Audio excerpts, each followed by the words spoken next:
Listen exclusively on Streets 94.5. Holiday season.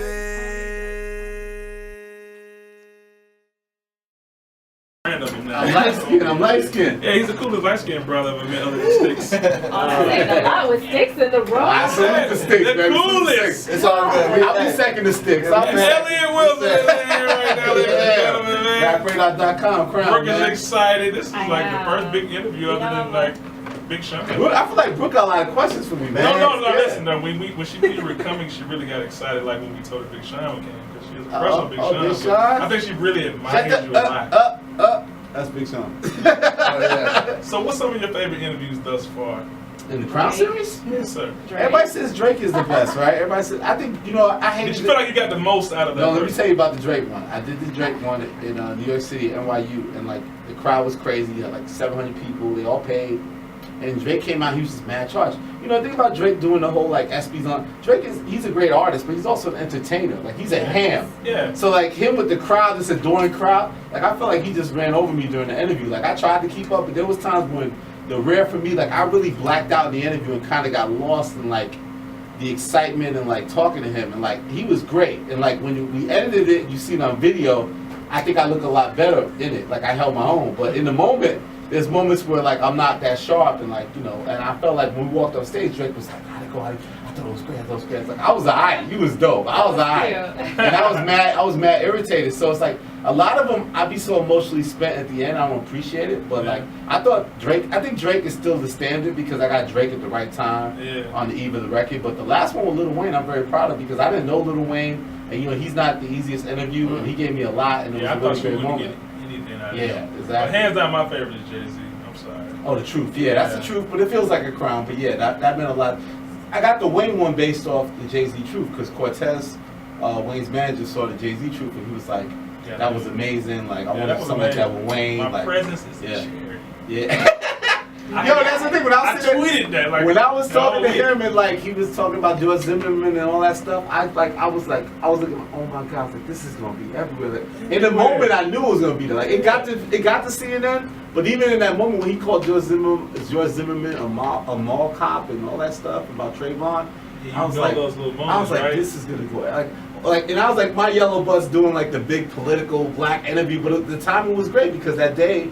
Obama had issued a statement about the Trayvon case, so it was something I wanted to ask Hov about. I knew he had watched the trial a lot because he had told me, and it was just the timing was perfect, and he just went in on such a level, And I knew about that song where he was mad at Harry Belafonte, and I knew a lot of people didn't catch that reference on that song on Nickels and Dimes, so I knew I wanted to ask him that, and it was an amazing moment. What interview have you done? Have you done that you really wanted to?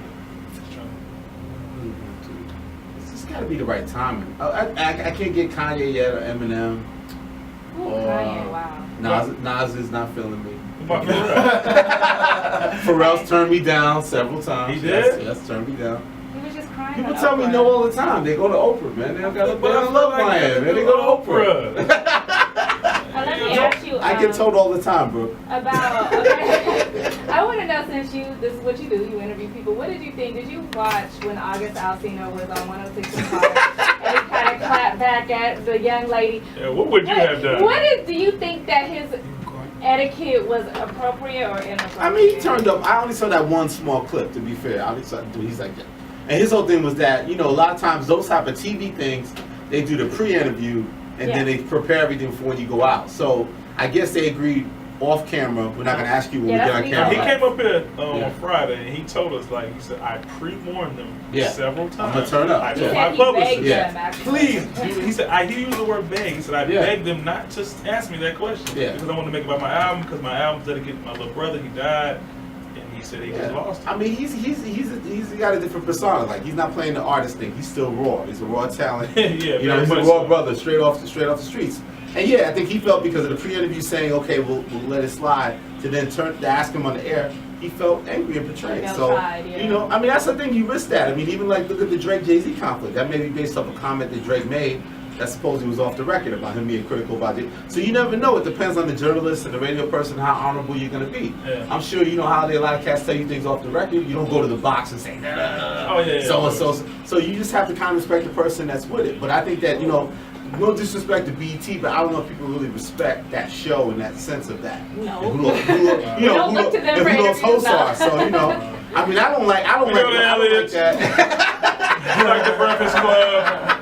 Shout out to the Breakfast Club. If an artist said something to you off the record and it was being recorded, and it was like substantial, like it would be like a big deal. If he told me it was off the record on the camera, if he said Elliott, let's say it's not off the record. Say it was during a commercial break or something, but it's being it's recorded. Always, as a journalist, and it's a as you know, I'm sure you know, Brook. It's always a judgment call. Like, it is. You decide that, but you have to accept the ramifications of it if you do violate the person and bring their off the record comment to the on the record, because there's a big difference. That's why I thought social media was crazy with Twitter. Like when Cass was first on Twitter and they was talking crazy, they didn't realize you're on the record.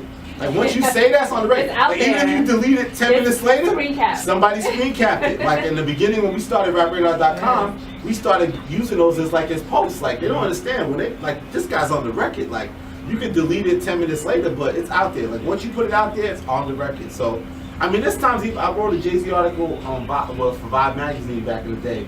And I put some stuff on there that I felt Jay thought was off the record. Like he kissed Beyonce in front of me. And like this is before like they were out there as a public. He wouldn't even admit that they were married. So there was things I wrote in the piece that he didn't like because he felt it was off the record access. So he checked me on it. But I made those decisions because I felt it needed that. It needed that for the piece. So and we was able to resolve it and we stayed cool. So I think you can do it an honorable way and you can do it a dishonorable way. And if people respect you, it comes back around. Yeah. Again, I think that people don't really respect that show. So that's why dude felt he could turn up like that. Yeah. You could do one. The platforms have to be respected. Like when people come up here, they respect it. That's what this station does. If you could do one Crown interview from a person who's deceased right now, who would it be? That's a good question. Oh, Tupac. I never interviewed Tupac. I interviewed Biggie. I never interviewed Tupac. Oh, wow. Yeah, Tupac. You, to me, in my opinion, just from especially on Twitter, you were like you see it coming, right? A Drake super fan. Like super fan. I almost feel like I was like. Do I have an OVO tat? I felt like you. Sure, you got the owl. Have you ever been to Caravana? OVO tat on this. Have you been to Caravana with him yet? I've been at OVO Fest several years in a row. Yes, it seems like when you post stuff like on Twitter, you tweet a lot of stuff about what artists say about whatever. You know, you keep us kind of up to date what's going on in hip hop culture. But with Drake, it's never anything negative. It seems it's like it's all you come off like you're very like you like almost like you guys are signed to the same label. No, but I'm on Jay's side with this conflict. I just said that. I feel like he's stepping out. And I'm so shocked that you said that because you're such a Drake super fan to me. I almost. But he's not perfect. I just think he's the best, and I think that right now. Yes, as an artist. Right now. As hip hop artist, yeah, I think he's the best. Right now, okay. I just want to make sure that you said the right now. What do you mean right now? Of all time? I didn't want people to take it and run with that. No, I think that obviously I'm a fan of his work. I think he's the best right now. But if he does something I feel is wrong, I'm gonna tell him I feel it's wrong. And I can tell him it in person. So I mean that's just what it is. I think that, I try to be fair with it. At the end of the day, I think the guy does great work. I think he's consistent. I think that, Absolutely. I actually feel like, to me, well, that's gonna be more positive than it'll be like I feel like the Nothing Was the Same album got overlooked because I feel like, Kendrick's made the last great album in people's minds, like that classic album. YG was pretty dope. I love the YG album, exactly. I feel like he's not getting a fair stick. So I feel like sometimes with that was also built off that, where it's like, because I was pro Kendrick, people were like, oh, I'm with Kendrick and Drake. So then it felt like, well, he's favoring Drake over Kendrick. And I was like, yeah, when I did the Truth series, I said at first I thought Kendrick's album wasn't a classic. Now I was wrong, and I admitted it. I was like, it's a classic record because the culture embraced it that way, and it really was like a full body of work that changed the course of the culture. And like now, every album that comes out, every rap album, I thought Drake's Nothing Was the Same was really strong. I think YG My Crazy Life was really strong, for example. And like nobody wants to call those things classic because it's not Good Kid, Mad City. So I feel like Kendrick's favored in a lot of ways, even though it may not be like I'm the one saying all the time. He's favored more than anybody in this favored position because he's created this last thing that people view as the standard of classic album.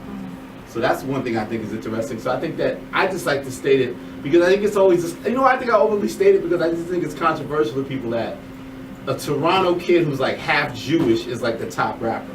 Exactly. Like if people still don't want to accept that, you know what I mean? They don't. And so I think I kind of pick at it just to kind of be like put it in your face, like, yo, dog, this guy really is the guy now. Like even if it's like if you didn't love the album, like he throws out trophies or Draft Day or Days in the East and these records, and it's like you can't deny that this guy's like in this zone of creativity. That's dope. So.